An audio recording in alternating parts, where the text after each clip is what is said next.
You have to truly believe in the magic. What's up, Magic fans? Welcome to Orlando Magic UK's weekly podcast, Penny for Your Thoughts. Tonight is episode 133. So on today's episode, we're going to be taking a look at the Eastern Conference as it stands and where we think the Magic will ultimately fit in this season, plus some Magic news and much more. But without further ado, I'm joined by two handsome devils here. One's just come off the Baywatch set. How are we, Mr. Bacon? Marvellous as always, my friend. And yes, feeling good. Been, I felt after running up a street a couple of weeks ago, I thought I'd better start doing some more exercise. And I have started doing a little bit of the old running. So yeah, I'm feeling good, mate. Feeling good. Oh, good man. Me and you both. I was just telling Gary before we came on that, I'm trying to get a little bit fitter as well. And taking to the old running. So happy days. Absolutely. And Mr. Craggs, how are we, sir? I was just thinking there when you said you were running G, is this like the beach running so you can be with Paul? Like, yeah, I know it is, isn't it? I aspire to be like him. Pamela Anderson to my David Hasselhoff. I mean, I tell you what, that is a vision of G wearing a one-piece cut in the way that those red ones were is not something that anybody needs. Well, I just thought there, Paul, if you were Baconhoff, I've got to say, does that make G Parker? Because that was our character, wasn't it, in Baywatch? It was, yes. How are you, DJ? You all right? I'm all right, thank you, mate. Yeah, all good here. I'm going to mention it now, actually. We dropped a new T-shirt on the old Teamio website, so I'll just quickly jump to that little plug. So obviously we've got our website, magicfansapparel.teamio.com. All links will be in the podcast description. But should we tell the story, Paul? So after the last podcast, we had a bit of banter after. we had a bit of banter about the whole David Hasselhoff thing. So I had a little idea. I thought, right, what if we get Orlando Magic UK in the same font as the Baywatch logo on a T-shirt? So everybody logs off, etc. Get the laptop out, fire it up, find the font, or as close as I could to the font of said program. Get to work, put it on there. We get a text message then in the morning from Paul. What did it say, Paul? I think I accused Mikey of it being such a bit. I don't think I used the word idiot. I think I may have made reference to Grady Dick or something of that nature about it. But essentially, there's new T-shirts on the store, and you can get Orlando Magic UK in homage to Paul's actions at the first party we had a couple of weeks ago in the Baywatch format. It's quite a nice T-shirt, isn't it? It's not bad at all, mate. You need to get it organised in the red and yellow, red T-shirt with the yellow logo, with the yellow writing. If you've not already done so, I haven't done that yet. No. We need to do that. Absolutely. We've just got it in magic colours last I saw. I've heard a rumor, Paul, that in a couple of years' time there's going to be an Orlando Magic City edition in red and yellow. Like, that'll be like the story behind it. It's all set in Mansfield. The only time we've got sand is if it's there's a beach in the marketplace, and that rarely happens. Folks would just let the dogs go in it. Yeah. Right, so I'll just get the other plug out of the way with. So please support today's episode by shopping with Fanatics UK. It's stocking the latest sports merchandise, including the NBA, NFL, MLB, football, and there's a lot of Premier League shirts that have dropped in recent weeks.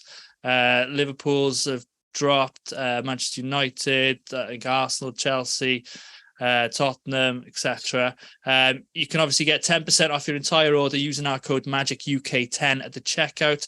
Other codes are available and might get you more than the 10% that we do offer. All the links are in the affiliate links, which will be at the bottom of this podcast. So then, Magic news for this week. So on Wednesday, the NBA announced that the Magic will face the Atlanta Hawks in the 2023 Mexico game in Mexico City. That'll be on Thursday, the 9th of November. We're not sure yet if it'll be a Magic home game or a Hawks home game. But in recent years, every time we've played away, we've lost our home game, haven't we? So remains to be seen. But at the same time, the Osceola Magic, our G League affiliate, will also be playing in Mexico City against the Mexico City Capitans. What? Is that how you say it, Paul? You're the outrageous that corner. You're coming to me for linguistics assistance. Outrageous. You know the Queen's English better than most of us, mate. So they'll be playing on Friday, the 10th of November, and then so we're not sure. We'll break it when we find out if the Magic are losing a home game or not. Any thoughts on this, guys? Gary? If I was taking the positive thought on it, I'd be saying it potentially expands our fan base, where you've got a lot of likable players playing in a market that isn't Orlando or a bias to another home team, so to speak. So maybe we pick up some fans in Mexico City. So that's absolutely, that's I mean, they went before, didn't they? But as memory serves me, there wasn't a deal of interaction in and around the team going off the campus and the like due to security concerns at the time. But we do have a Latin fan base, don't we? So yeah, I can see the reason for going back. It should ensure that we get a national TV game, because the global game stuff is always broadcast. If it's a home game, there's a little negative to it in that you are putting the players back out on the road. They're not sleeping in their own beds. There is travel involved. You aren't having your own training facilities and the medical facilities that we have, which are, as we understand, second to none. So there are, I guess, some negatives if it's a home game. The way we put it out, it did look like it was a home game. Yeah, as in not ourselves, but the way the Magic publicised it, it was Atlanta Hawk versus the Orlando Magic. You'd have probably expected it to be the other way around if it was their home game. But we'll see. Yeah, that's it. I think the first time we went to Mexico City, when I think Gustavo Ayon was possibly on the team, who's obviously, I think he's a native of Mexico. So obviously there was that reason, but no, like you guys have said, we also went recently as well, didn't we? About 2017, 18. We played 2 games over there. We played the Utah Bulls Jazz and the Jazz. That was it. Yeah. That was it. I might be wrong with that. So this was another trip back there. Yeah. So no, but like you said, it's an opportunity to get a bigger fan base. We've obviously got a lot of Brazilian fans. The UK market, obviously, we're one of the most supported teams in the UK, as much as the Los Angeles Lakers and the Boston Celtics hate that. But have that. So no, yeah, like you said, it's an opportunity. So happy days. It's just a shame it's not in Europe, and let's just hope we don't lose that home game. So we talked about Jamal Mosley being named head coach for the US Select team a little bit last week. That was made official this week with the announcement and a 14-man roster that includes Cade Cunningham, Jalen Green, Chet Holmgren, to name but a few. No Magic names included. Any thoughts to possibly as to why? Come to you, Paul. As to why, I find it hard to understand why. I think you can make an argument for Jalen Suggs. I think you can make an argument for Cole Anthony. I think you can make an argument for Wendell as well, to be honest. That being said, I think the argument for Wendell is probably less so than any of the guards, because you look at the big men that are in that team are all young. You're looking to experience international competition. You're looking to have them as part of experiencing part of Team USA, the setup and the involvement with it.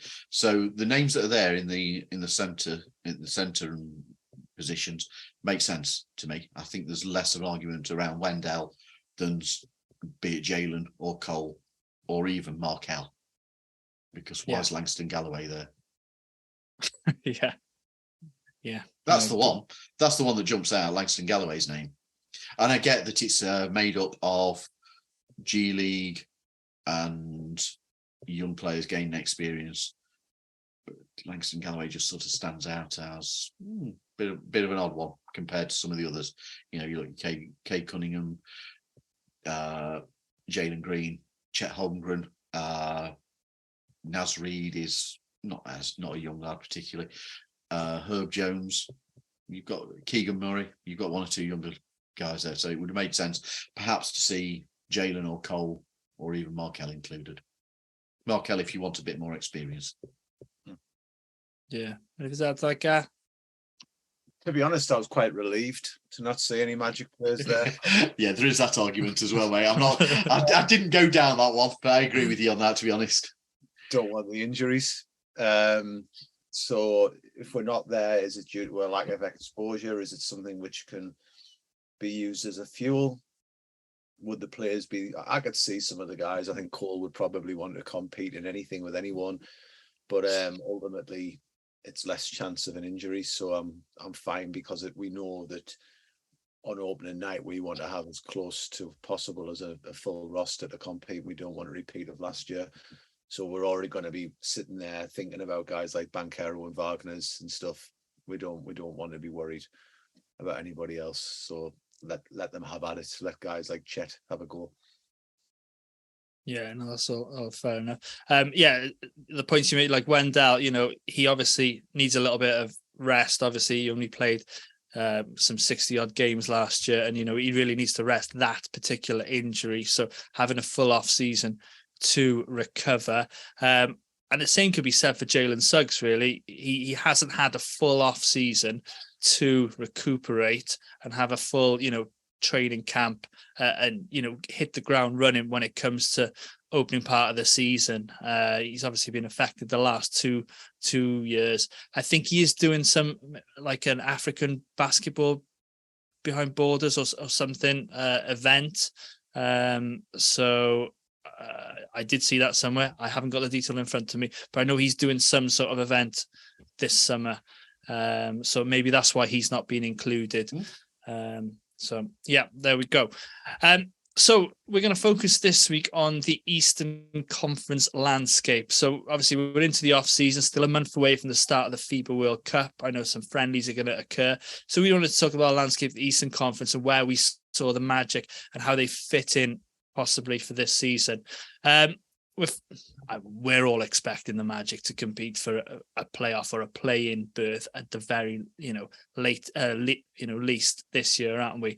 But obviously there's going to be a lot of competition for spots in a talented Eastern Conference.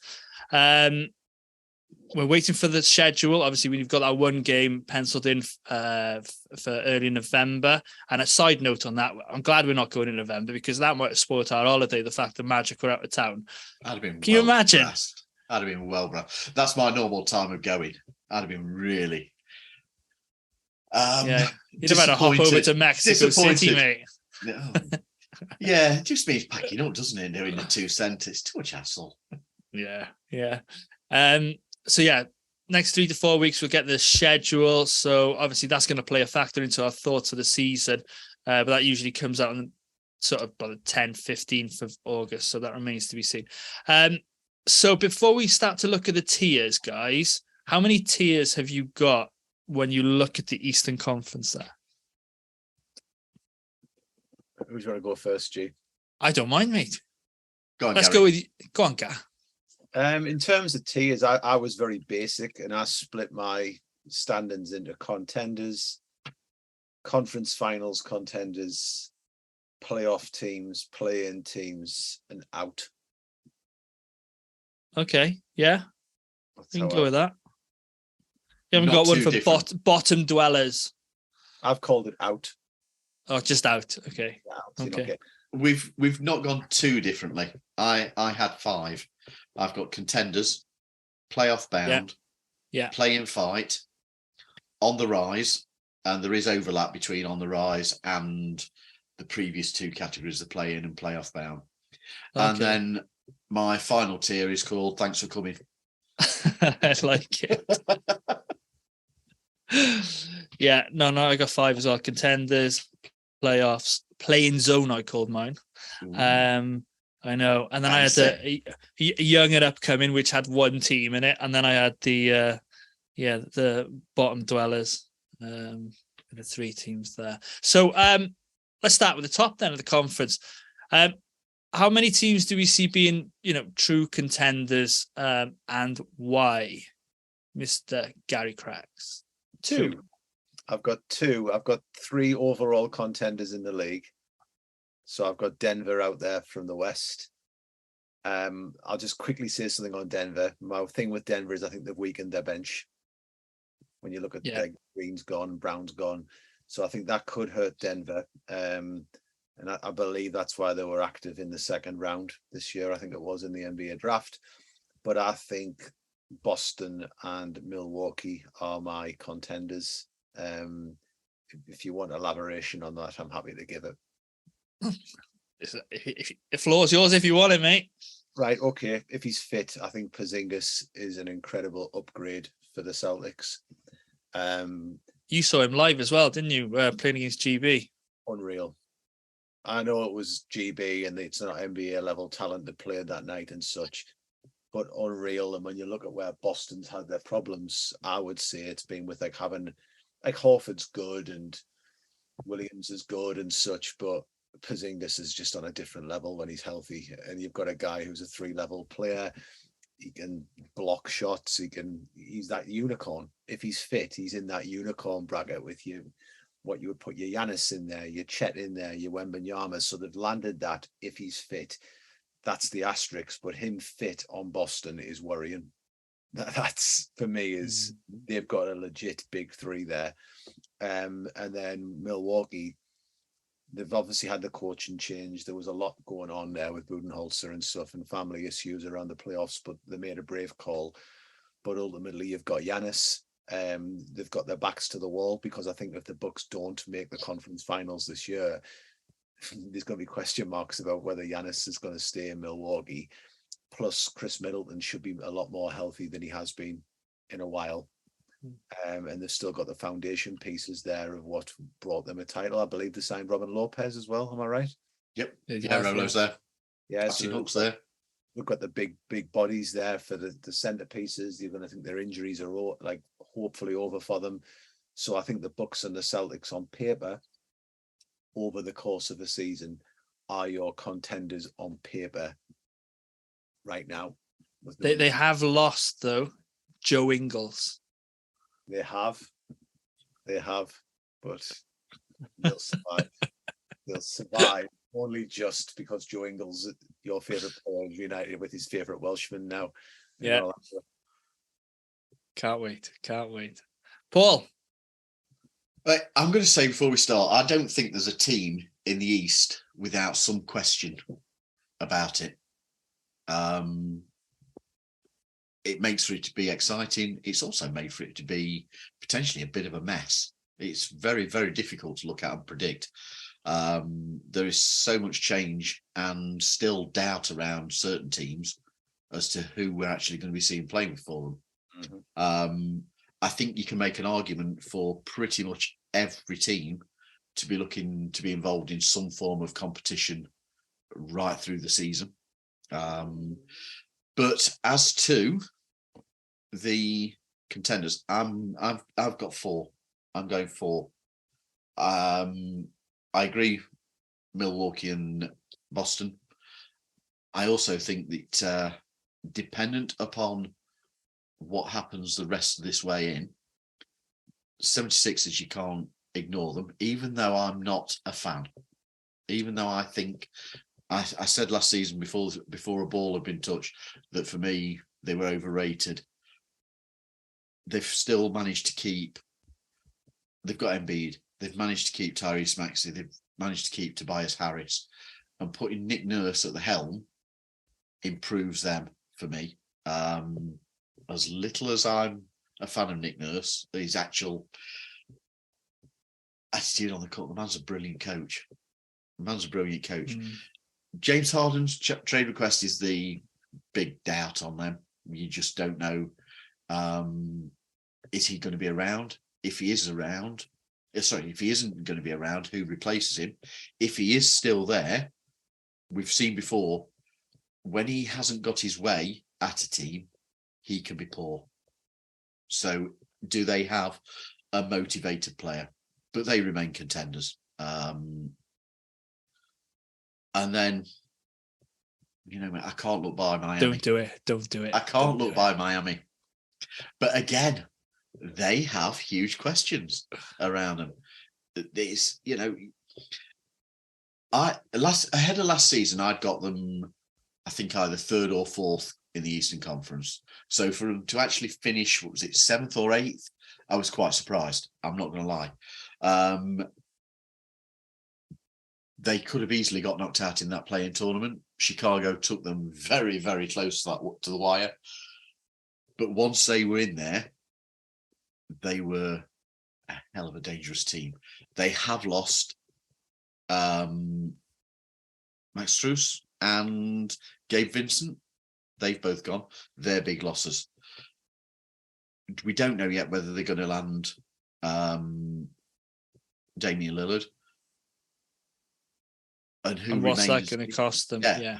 So, you could have a player like Tyler Hero no longer with the team, or if he is still with the team, because he's been so heavily linked into trade talks, is he no longer feeling valued by Miami?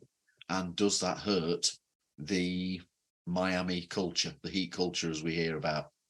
The other thing is, for me, you can't ignore Spoelstra. The man's a superb coach, and they have seemingly reinvented themselves so many times so quickly. So I'm not saying that they're going to be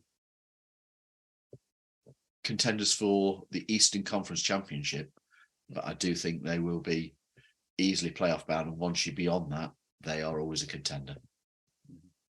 Yeah, no, I agree with a lot of what you guys say. I mean, I'll just quickly run through. I don't want to just say exactly the same what you guys said, but I got Milwaukee 1, I got Boston 2, I got Philadelphia 3, and they're my contenders. You've made points about, Adrian Griffin's joining Milwaukee. We know him from his time with the Magic. Very, very good people, a coach the players like. We saw that with the Magic, like I said. You picked up on Porzingis. They've announced that Derek White's going to start for the Celtics. Possibly depth might be an issue going forward. That's the only thing there.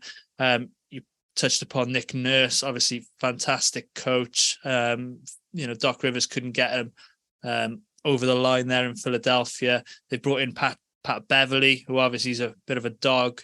Kind of a player I think they need. I have put Mo Bambas there as well. So obviously all relies on, what happens with James Harden and what they potentially get back if he is moved.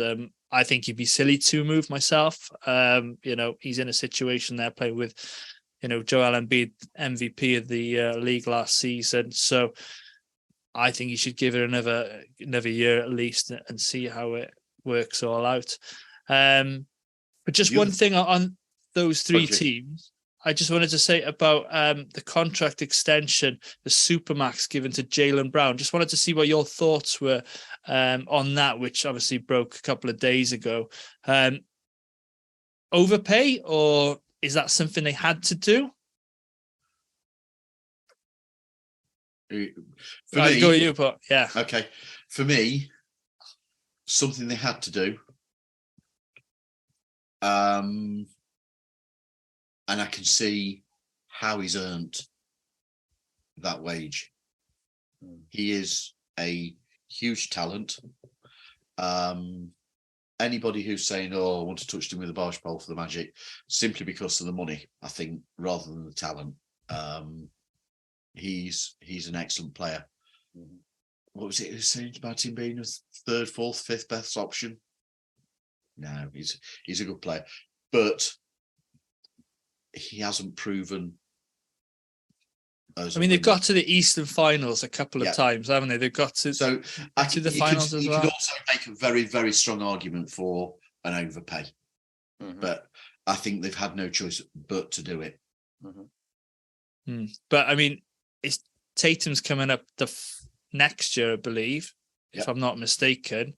You know, if I'm the Celtics, I pay Tatum before I pay Brown. Obviously, you know, you can't put the cart before the horse, because obviously Brown's up before Tatum. But, you know, they might live to regret that. But obviously the cap is going to go up going forward, and we're going to get other players who are going to be paid a lot more than Jaylen Brown in years going forward. So, no, I just thought it was interesting because it's caused a bit of unrest in Celtics Nation. One of the things I didn't say about Boston is how much of a hit trading Marcus Smart is to the heart of that team. Clearly, you lose some defensive ability. Porzingis is a hell of an upgrade for offensive options, but I think it's interesting to see how much of a hit losing Marcus Smart will be for the heart and hustle and spirit of that team. And Milwaukee, a little bit of a disruption to the start of their period now because of the sad loss that Adrian Griffin suffered of the death of his 2-year-old granddaughter, which a couple of days ago. It's a disruption to the team, but there's bigger things in basketball. It's tragic for him. No, absolutely, mate. Absolutely. So then let's move on to your next tier then. So obviously teams who are obviously in contention to make the playoffs automatically, shall we call it. So let's go with Paul first this time. I've only got 2 in this category. Okay. Cleveland. I've gone Cleveland and New York. Cleveland and the Knicks. Okay. Because I've got 4 in the previous one. Yeah. I think others may have in this one, but I've gone for Cleveland. Outside that 4, I guess that the Cavs are the surest thing for the playoffs that the Eastern Conference has. They're easily a team on the rise. 4th last season, crashed out in flames to the Knicks in the playoffs. That series did expose some questions about the balance of their team. But we aren't talking playoffs here, we're talking regular season, and they were superb in the regular season. They are a young team. They gained huge experience from that playoffs series, and they have upgraded their shooting by bringing in Max Strus. Getting him is a huge land. Darius Garland, Donovan Mitchell, Max Strus, Evan Mobley, Jarrett Allen. That's a hell of a starting 5. And then you look at the bench: Ricky Rubio, Karis LeVert, Isaac Okoro, Georges Niang, Damian Jones, Dean Wade.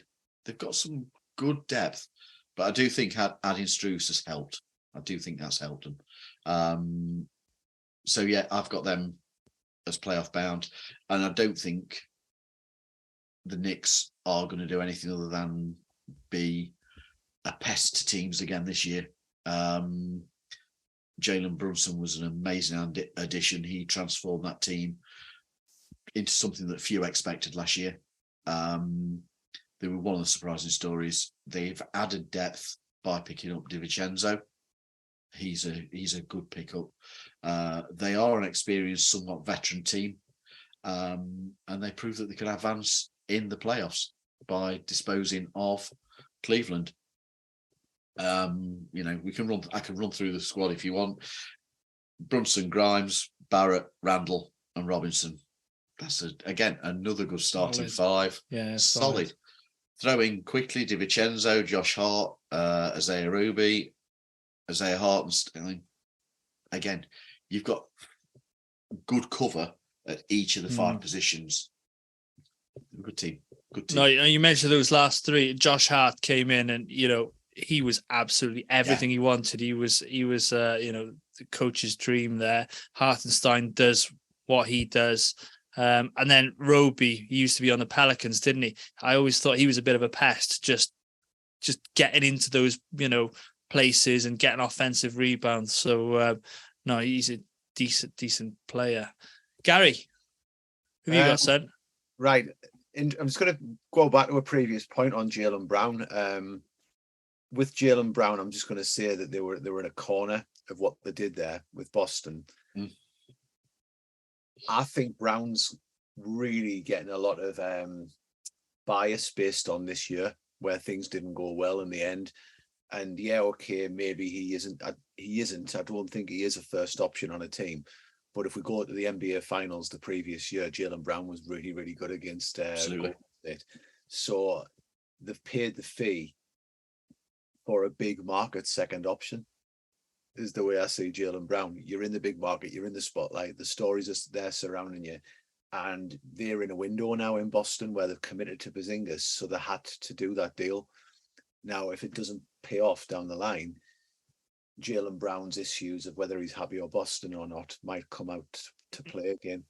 So I wouldn't be surprised if a year or two's time that trade talk resurfaces, which segues me into my other teams. The two teams who I figure are good teams, but I don't think I've got down as going all the way to the finals are the Philadelphia 76ers and the Miami Heat. Philadelphia, the reason I've put them there, I agree with everything that's been said about Nick Nurse. I think he's a massive upgrade when it's Nick Nurse alone over Doc Rivers as a coach. But we have seen what James Harden does when James Harden isn't happy. And I wouldn't be at all surprised if they open the season with James Harden, if we see an out of shape Harden or a Harden who pretends to be out of shape and who's just dragging his heels, and you're not getting the how can I put this? The value of Harden's contract is not really contributing to where it could be on that team. They need a 20-10 or a 20-8 James Harden on an efficient line for them to be a contender. Because Maxi's going to get better. Harris is probably going to give you 14. Embiid could go again and be MVP with a better coach. James Harden has to be a credible second option for that team, or at least if Maxi steps up, the best third option in the league. And we know that if he's not happy, that's probably not going to happen. So I wouldn't be surprised if Harden did what Harden does and tries to strong arm his way out of there. The actual move, which makes sense, is to try and do a deal with Portland. But I don't think Portland are going to want James Harden, and I don't think James Harden would want to go to Portland. So then you're looking if they can get some type of three-way with Houston involved there or something. But I think Harden could end up costing the Sixers by just being James Harden, and this is why I didn't like James Harden when he was in Houston.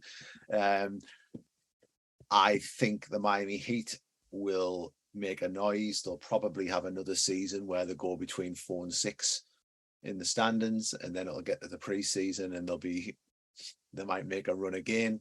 But you've got to bear in mind what the Heat have lost. They've lost Victor Oladipo as well, I believe, which is another guy off that who's gone. And Jimmy Butler's a year older, and we saw injuries catching up with Butler as the playoffs went on and got in the finals. So I think as good a coach as Spoelstra is, there has to be something else happens there. If you put Dame Lillard in there, depending on what the package is, that could change a lot. That you could end up with a big three of Lillard, Adebayo, and Butler, which is then a big three up there with what Boston's got. And that changes a lot because then you've got Spoelstra coaching them, which is massive. My next year, which I'll just for the way this has been done, I had my teams as playoff teams as Cleveland for everything that's already been said. I'm not going to elaborate on that, but they are the up-and-coming team with the depth. And then I've got the Knicks making it. But I actually think the Knicks haven't had as good an off-season as you would want to have if I was a Knicks fan. I think the loss of Obi Toppin's bad for New York. Yeah. Because all it takes is one injury to Julius Randle. And Toppin, when they needed him to come and start there, stepped up and played well. And I think he's a hell of an addition for Indiana. And we know that Thibodeau likes to whip his players with minutes. He's a high minutes coach, and there's even noises from the likes of Evan Fournier where it's about unhappiness and stuff there. And yeah, okay, it's Fournier. We don't expect him to make a huge splash at this stage of his career with New York, but it could be that you've got an unhappy camper in the camp. So I just make a point on Fournier there. He broke the Knicks all-time 3-point field goals made record, franchise record, the previous season. And then he plays in 15 games last year? Thibodeau? But he's Didn't do bad without him, though, did they? He's an unhappy veteran.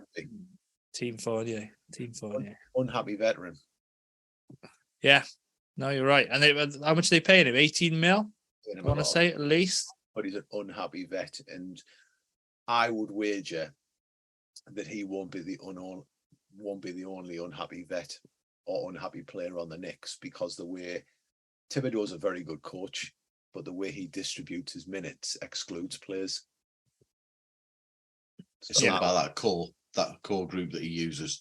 Has his guys, he sticks with them, and then there's a kind of on the outside looking in, to use a rare, I think it's stained lyric. But yeah, top tune, mate. Yeah, classic tune.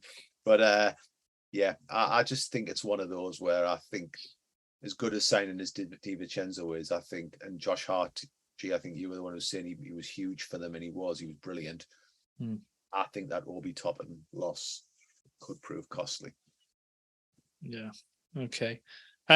You guys have picked up a lot of stuff I've written down here, so I'm only going to skim through it. So my next bracket, the playoff bracket, I had the Cavs in 4. Obviously, you've touched upon the starting lineup's fantastic. I think their depth possibly their only weakness. I can't see anybody off that bench coming in and really giving them something. They're all reliable role players, but you don't have somebody there like a Cole Anthony who can, just put up 25. Do you know what I mean? But that's me. I'm wearing my Magic shades, Magic blue shades, They're never off the G. No, they're never off me. Never. Then I have the Miami Heat. You've mentioned Coach Spoelstra, obviously lost Vincent Strus. Obviously, a lot is going to rely on what happens if there's a Lillard situation, who they lose. And then I guess the flock of ring chasers that potentially go there. Because, I'm not going to lie, I'd hate it if Dwight Howard went there. Absolutely hate it. And they're the kind of team who does that. Think of old Magic players they've signed. Mike Miller, Mike Doliak. Rashard Lewis, Jason Williams, Penny Hardaway. It's horrible. Don't want to see that. But on a nicer note for Miami, I think Thomas Bryant was a good pickup. I wouldn't have minded seeing him ourselves. You just touched upon the Knicks again. Yeah, I got him in 6. Obviously, last year was, experience for Randall and Brunson. Obviously, they plugged in Quentin Grimes, who did pretty well into that lineup. So, and they've got a lot of decent role players, like you touched upon, Hartenstein, Roby. But, there or thereabouts, I don't think they're going to trouble, the top 3 or 4. And then we get into the play-in zone. So, I think Gary's up next, the play-in zone, mate, or however you want to call your team. Right. So the teams who could make the play-in. Yeah, that's it. Right. So I've got Atlanta. Yep. As a team who could make the play-in. I do think the loss of John Collins is not great for them. If I'm being honest, when I look at the rest of the team, I think they've got up and coming players like Jalen Johnson, but I think that could be something that hits them. I've got the Orlando Magic as my 8th best team in the East. If we are fit, we could be 7th or 8th. We could. I think we legitimately could be, but there's other teams who could fit that bracket as well. We saw everything we needed to see when we got fit last year. The Magic were a 500 team. A 500 team usually gets you around 7th or 8th. So that's my logic purely on that. The teams to be wary of for me are the Indiana Pacers. Look at what they've already got. They've got like Halliburton there. They've got Obi Toppin, who's come in, signed Bruce Brown. You really like Obi Toppin, don't you? I think. I wind my Knicks mate up about Obi Toppin. I just think coming off the bench, I think he's a very serviceable bench big, very serviceable who's got a point to prove, and I just think the business they've done smart. But they've got other players as well around there where Turner's a pretty good player. Buddy Hield can shoot the lights out. They're not a bad team. So I think they're kind of going to be knocking around. My other two teams might surprise people to keep an eye on. One of them is Detroit. And I think Cade Cunningham coming back is massive for them. Yep. When you add in Jaden Ivey, but I think there's other stories there to look at with the Pistons, where I think Jalen Duren was a masterstroke of a pick by them. I didn't write off James Wiseman. When I saw him playing against us, I was like, "What the hell's happening here?" Because it didn't look good. I think the bigger lens, when you look at Wiseman when he's gone to Detroit, he's not a lost cause. And I know there was talk in our group about whether Mo Bamba for James Wiseman would have been the worst move in the world, and I don't think it would have. Wiseman fit our build quite well, and I really would have liked the idea of James Wiseman. I'm with you. Back up big in Orlando. So I think Detroit's doing a hell of a job. What about Monty Williams there, mate? Just throw that in there. New head coach, obviously very well paid. He's very, very well paid, but he does a similar thing to Jamal Mosley. Yeah. Where we can unite players in a locker room. And I think the Pistons have been smart. They've made good moves. They've got good young players. They've got Thompson coming in as well, who performed pretty well. If you want to buy into Summer League, I don't, but they've seen something in him to take a swing on him there. But I think Cade Cunningham coming back changes a lot for them. He was missing a lot of last season, and he is a difference maker, and I think he is going to be that good. My other team to watch is going to raise some eyebrows here, because I'm not saying Chicago and I'm not saying Toronto. I'm just going to say Charlotte. Really? Interesting. Okay. And my reasoning here, it all really is on how fit LaMelo Ball is to start with. But Miles Bridges has gone back to Charlotte. Yeah. And the LaMelo Ball, Miles Bridges partnership was enough, when you throw in Gordon Hayward, who's still there, I will add, to have Charlotte as a playing team. The 7th or 8th team with Borrego, I believe, was the coach then. He is. I would say Clifford is an upgrade of Borrego, whether he fits with LaMelo's style or not. But then when you start fleshing out the team, Brandon Miller doesn't have to be Rookie of the Year.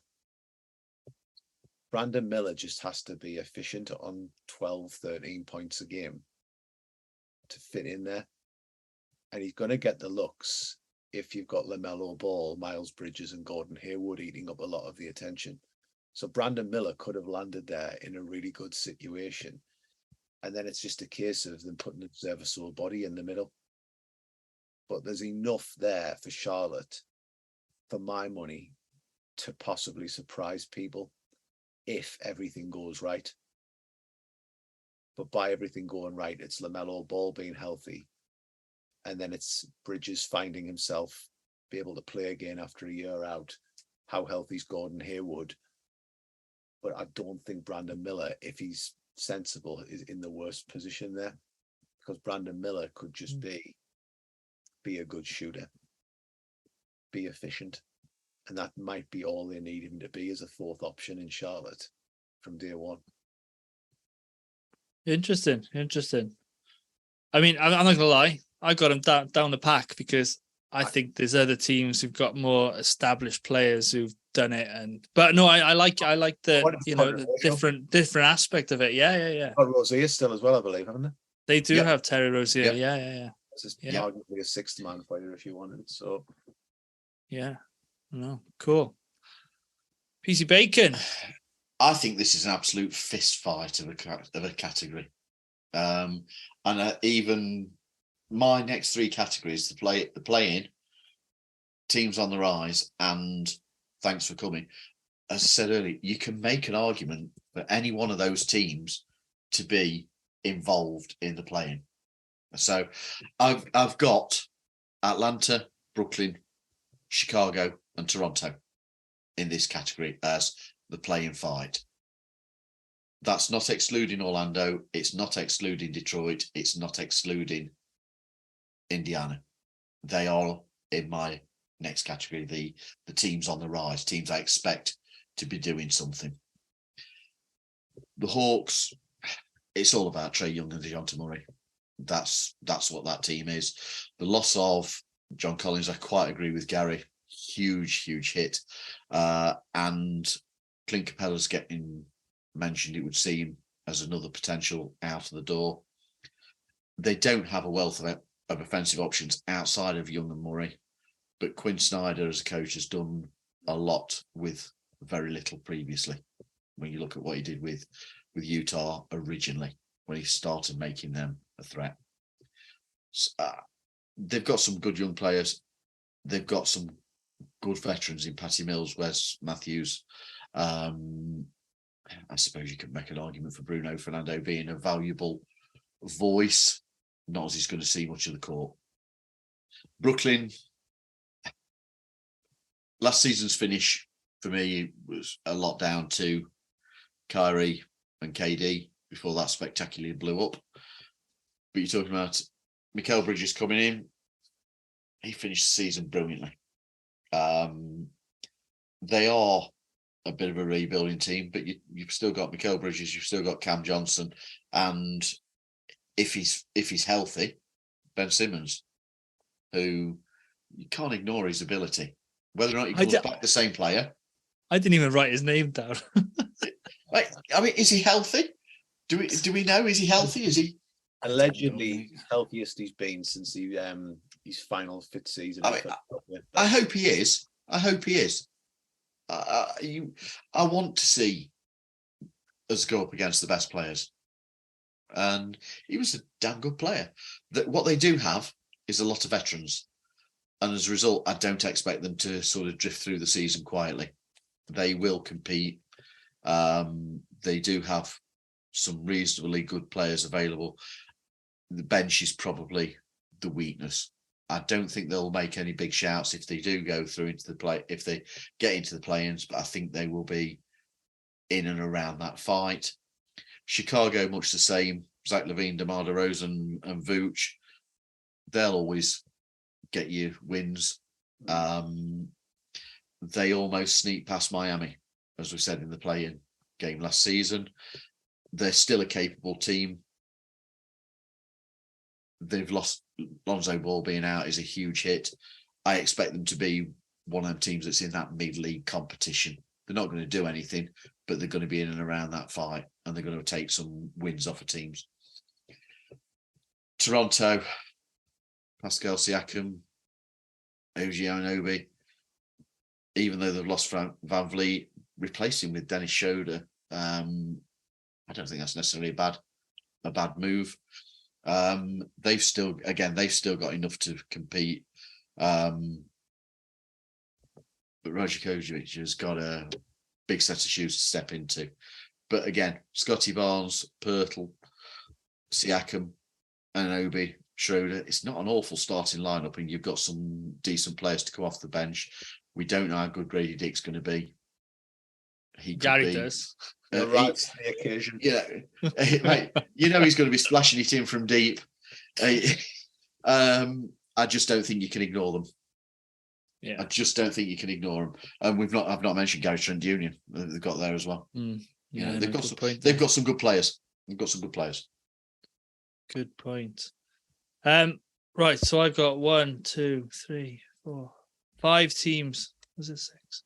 5 teams in this category. I've got the Magic. I'm not going to talk about the Magic because we know what we've got, and we talk about it every week. Obviously, Black, Jet Howard and Joe Ingles, great addition to what we had before, and we finished the season very, very well. So I do have the Magic in 7th next year. So Magic tinted glasses remain on. Right, in 8th, I just changed one in there. I have the Chicago Bulls. I think they've got too much experience, depth. Obviously, Lonzo's injury doesn't help them. Vucevic, DeRozan, Levine, put those three on the court together, and they need to be, better than what they have been. Caruso, Pat Williams. Yep. So stick the Bulls at 8, and I'm sure Jimmy from Chicago Bulls UK will appreciate that. I've got the Raptors at 9. Obviously, Paul's just mentioned on Van Fleet leaving, Nurse leaving, but obviously Schroeder's very good, aggressive player to plug in there with Siakam and Barnes and Trent Jr. and Pirtle. So no, I can't see them really moving on or off, from where they are at the moment.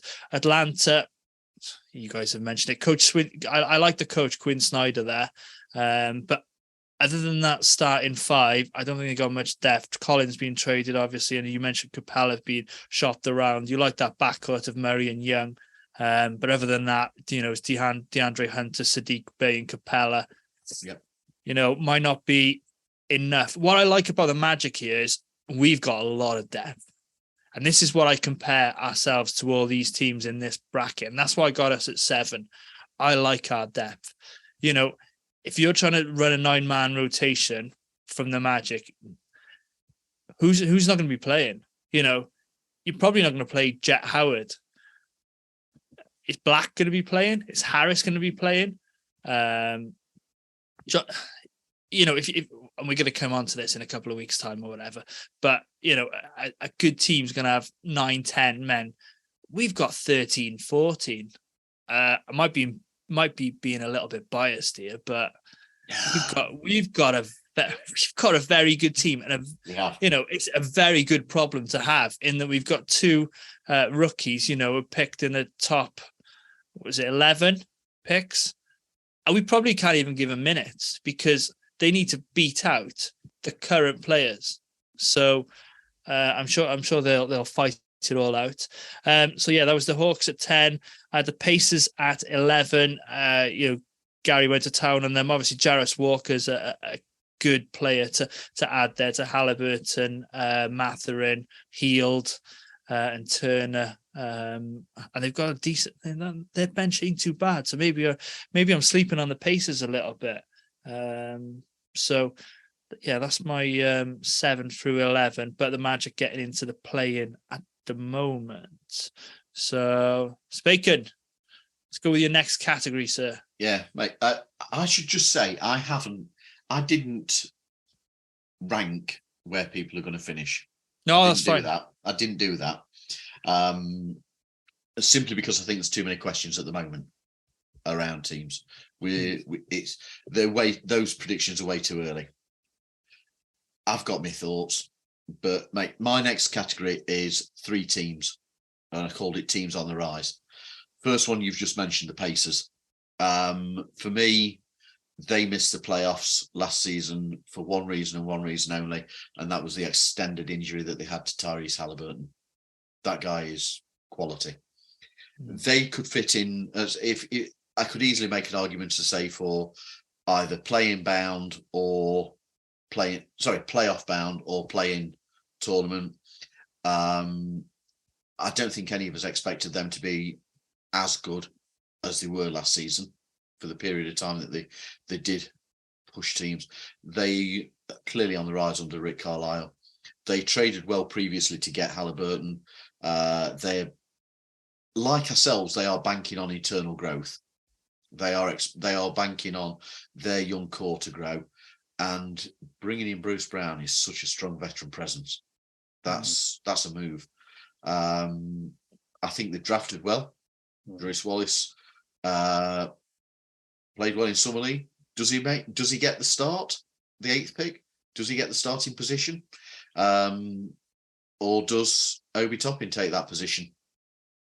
You can make an argument for either, but I think by the end of the season, Walker could well have secured that position for himself. But you look, Halliburton, Mathurin, Buddy Hield, Jarvis Walker, Miles Turner as a potential starting 5. That bench: TJ McConnell, Nemhard, Bruce Brown, Obi Toppin, Jalen Smith, Jordan Nuara, Daniel Tice, and Aaron Naismith. They've got some depth. I think they're a really good team. I think they could well be in and making a bit of noise. Mm-hmm. I've got Detroit as a team on the rise, and I could easily make an argument for them to be in perhaps that bottom tier as well. But I mean, they tanked spectacularly last season. Did they get the reward?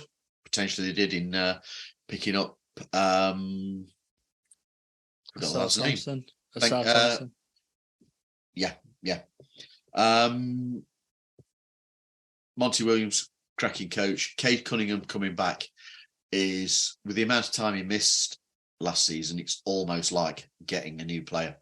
It's almost like having somebody new into the squad. They have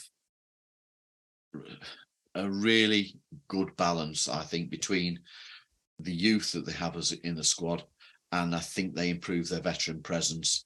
You can see them being potentially a team that are going to take a few wins that people don't expect.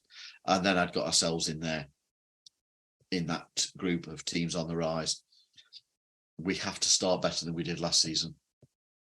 Otherwise, you can forget any questions of us being up and around. I've wrote many times in the past when we've done pre-season previews that the first 20 games of the NBA season statistically determine where you are going to be come the season. I know that sounds stupid, but if you stopped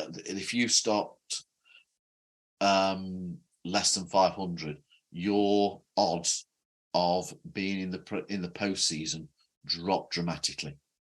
If you start at less than 500, so then first 20 games are huge. So if we start again in that same way, then we are really struggling. You can't have another one like it. We've got continuity, we've got stability.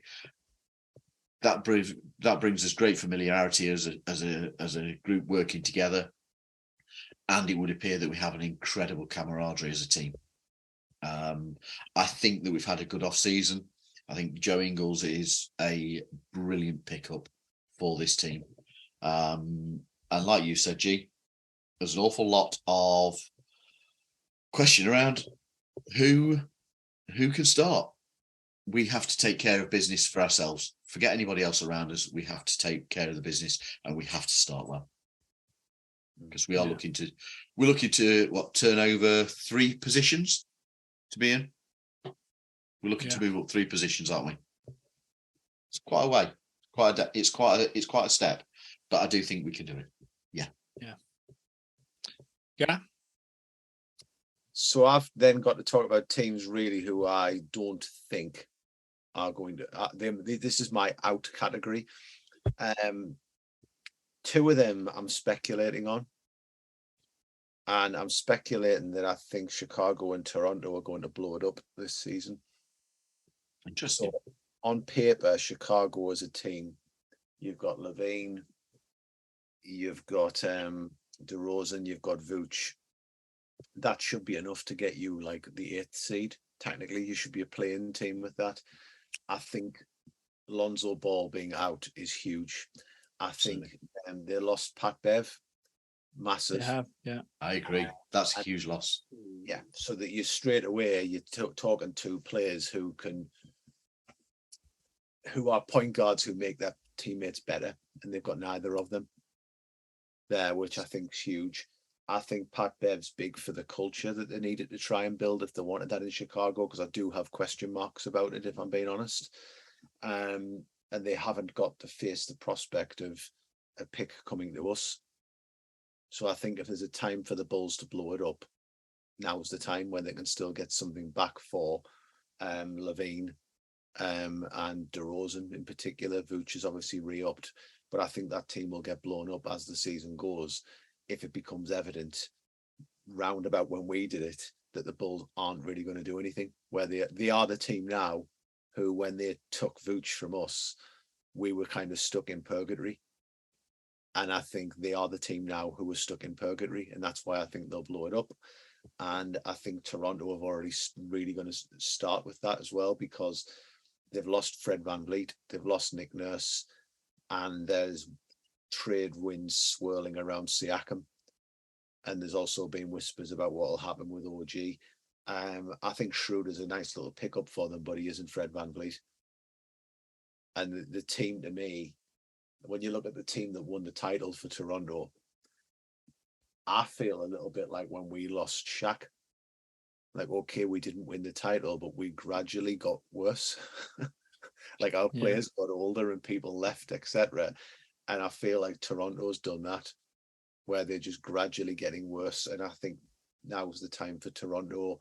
They don't have Nurse there anymore. They're a good drafting team, etc. They've got Scotty Barnes there. They might have something with Grady Dick. They might not. But they've got the players. Sniggering away into the camera. I'm just waiting for the next joke from you, mate. I would never do such a thing. I don't know what you're insinuating, but I'm vastly offended that you would consider this a VG after our moments in that pub.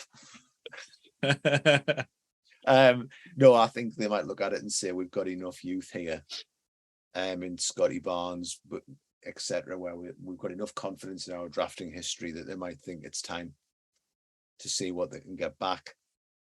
I don't think Brooklyn's going to do anything, if the truth's known. I just think they're a team who's going to. I know we can say Ben Simmons, but we've been saying Ben Simmons for a few seasons now. And the last time I saw Ben Simmons play, I've got to be honest, I hate saying this, but he looked washed to me, and I think it's mentally. So unless he's had some help, I don't see Brooklyn doing anything. And then I don't think Washington want to do anything, if the truth's known. So I think Washington's got all the hallmarks of having the worst record in the league next year. Yeah. No, I'll just quickly. You've run through your bottom dwellers there. I had the Pistons in 12. Obviously, like I said, I've ranked them, unlike you guys, as a young and up and coming team. Possibly looking to maybe have a season, maybe like the Magic did this year, just to prove that they kind of belong and get a few key wins, etc. Maybe pick up maybe 30 wins or something just to show a bit of progress. And then my three bottom dwellers, shall I put them in order? Yeah, I shall. The Charlotte Hornets, the Brooklyn Nets, and then the Washington Wizards. I'll start from the top. Obviously, you guys have touched upon the Hornets. I know Gary mentioned, they could surprise. They've got a lot of talent there. Brandon Miller didn't have the best summer league, although summer league's not always something to go by, but they've got a lot of talent there. They just need to stick it all together, like you said. The Brooklyn Nets, other than Mikal Bridges, I'm not hot on these guys at all. Really not. If I was a Nets fan, I'd struggle to go to the games, to be honest with you. I don't particularly like the atmosphere at the Barclays Centre. I think it's a bit drab, dark, and dingy. And other than Mikal Bridges, there's nothing really to shout about, if I'm being perfectly honest. Second coming of Spencer Dinwiddie. Cam Johnson's okay. I know they love Claxton there, but Dennis Smith Jr. off the bench, etc. Maybe not for me. In fact, the Wizards possibly have better players with them. Jordan Poole, Tyus Jones, Kyle Kuzma, they've just re-signed Gaffords, and then you've got Koulibaly, who's supposed to be pretty good. So I don't know how it's going to pan out, but I don't particularly have much to say about those teams, if I'm being perfectly honest. How does it round out for you, Paul? I think both your points about the Brooklyn Nets are entirely valid, entirely, and they were one that I could have easily brought down and put in this group. Absolutely. Can't argue with that. I know I've got them in the playing fight, but I could have easily dropped them down here. For me, mate, I've rounded it out with Charlotte and Washington. Charlotte, for some reason, they just seem unable to get out of this bracket, and I don't know what it is, because they do have some talent. LaMelo, cracking player. Terry Rozier, every time I've seen him, he's gone to town on us. Brandon Miller, guy's got a lot of potential. PJ Washington, and I assume that Mark Williams is going to be your starting centre. throw in, like you've said, Gary, Miles Bridges' return. That suspension holds firm for the first 10 games of the regular season. But after that, yeah, you're going to start seeing him come in. And I think that the suspension prevents him from being part of team activities, at which point it means he won't have worked with the team. So I am assuming that we're going to see a slow integration of the guy back into the team. But Cody Martin and Gordon Hayward both bring great experience and an ability to the team. So they could still improve without a doubt. Health and chemistry. And as much as I like Steve Clifford, his coaching with this group may not be the right thing. And Washington, in some ways, I feel that this is kind of a way too early to put them in an also ran column. But that's where I'm seeing them at the moment. But it'd be interesting to see what sort of chemistry they have in pre-season, because you've still got some good players. Jordan Poole's there. We know that they throw money at him. Kyle Kuzma is a good player. Daniel Gaffer's a good player. Koulibaly, like that was your guy, wasn't it, Gary? Gary and Mikey's guy. Yeah. You know, you throw in, what is it? Delon Wright, Landry Shamet, Koulibaly, Avija, Muscala, Gallinari. They're guys off the bench, potentially. There's some talented players there. But the boots that they are trying to fill in Bradley Beal and Porzingis are huge. And I think that it's too much for the team this season. And like you, Gary, I'm not convinced that as an organisation, they want them to fill it just yet. So they're my boss. If you're asking me to put a team at the bottom, then I think I would put the Wizards as 15th in the East this time. Oh, cool. So then, guys, I mean, we've gone on a bit now, haven't we? You know, when it was said, this is going to be a quick pod. I know. Not a chance once we get talking like this. Not a hope in hell. I know. Sorry for boring everyone. No, back to more sort of Magic related, obviously next week now. But anything else to add this week, gentlemen? No, mate. All good here. No? Awesome.